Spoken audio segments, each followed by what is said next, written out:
Yo, what's up guys? Welcome to another Teddy's Love video, and today we're gonna install the lowering springs on the TSX, and I'm gonna do a quick rundown of how to do the install. But if you guys could like and subscribe, we're so close to 500. Plus, if you're watching this video, it's likely that there'll be more videos about the TSX, which is probably the car that you own. And I'll be having, a bunch of videos about installation and pretty much the work on this car. So we're gonna start here over at the front. So this is what it looks like right here. And so that's the shock right here, right? And we basically want to get to the spring right here, okay? What you want to do is you want to remove this bolt right here. This is what's holding the strut. And then you want to remove this one right here. And that's pretty much it on this side.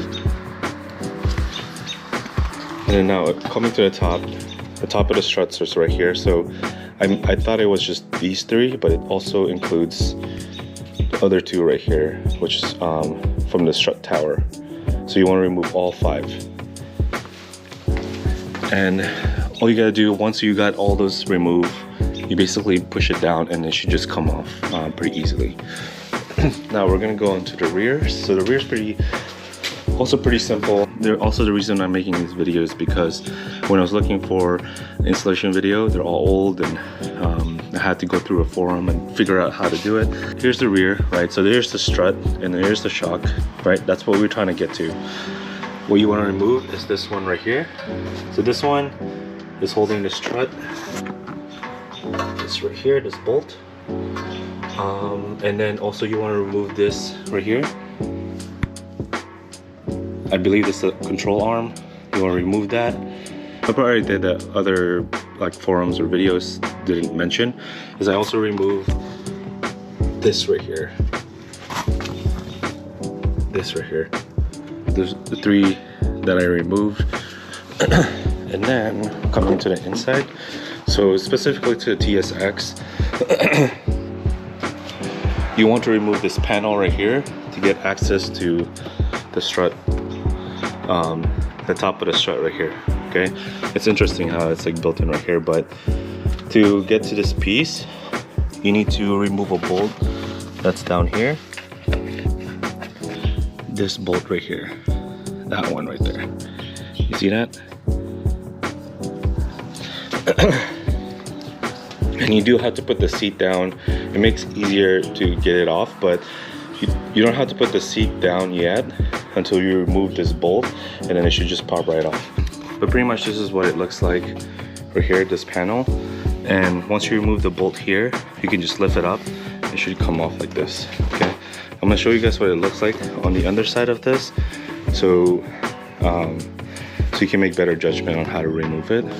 So basically the bolt you're removing is this part right here. That's what you're removing. And then there's a hook right there and a hook right there. That's pretty much it. It just has those 3 things, and once you remove the bolt, it should be easy to remove. And then once you have that removed, you're gonna go through here, and what you're gonna do is you're gonna pop this off. And I didn't take it off all the way. You don't need to. You just fit your arm in there to get to the back one, the back of the top strut right there, the nut. But you just basically remove these 2.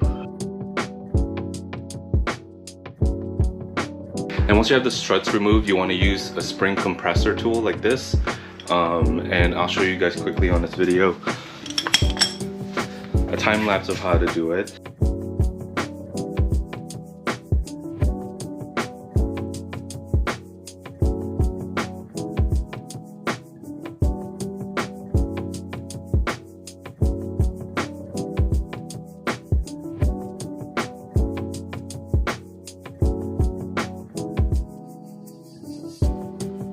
But yeah, that's pretty much it. You reverse engineer it, use this spring tool, and then you also use it on the new ones, and then you put it back in basically exactly how you found it. And yeah, pretty much the same. And let me just show you guys the tools that I use. Here's the old one compared to the new ones. So you see the difference there in the spring. It's way shorter on the front and it's more progressive on the rear. The tools that I use here, my gloves, breaker bar, obviously you need that to break in any tight bolts.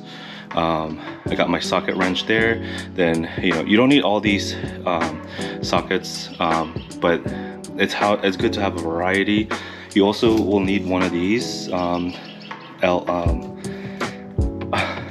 forgot what it's fucking called, damn it. But you need one of these, and then you need an impact drill just like that one. I did use a mallet, and then you're gonna need one of you're gonna need a hex tool like this one to remove that one piece I said that other forums say you have to, and your screw that you don't really care about, basically to hammer it on this end and then pushes out the bolts if they're not budging. That's basically what there is. But that's pretty much the tools. Pretty basic.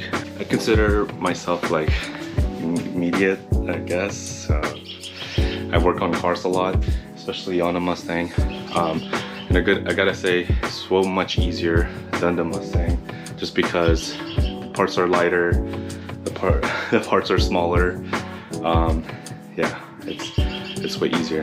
But anyways, that's it for the video. Please like and subscribe, and if you're interested in seeing the longer version of this, I will post that pretty soon here. And yeah, thank you guys for watching. Peace.